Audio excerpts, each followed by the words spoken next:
If you are wondering if OPPO Reno 15 Pro supports 100 watts plus chargers or power adapters, then the answer is both yes and no. It actually depends what you're trying to get with a power adapter or charger that has 100 watts or more. So if you are wondering if you can use a power adapter that has that amount of watts, and if it's going to work, then the answer is yes, it's going to work. You can use it to charge your phone. It's going to charge your phone normally.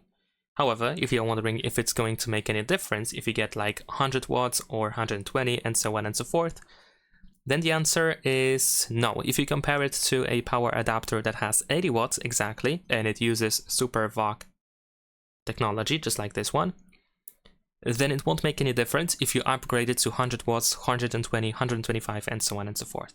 Simply because the phone, or the battery in this phone, can use up to 80 watts at most when using Super VOC or UFCS technology.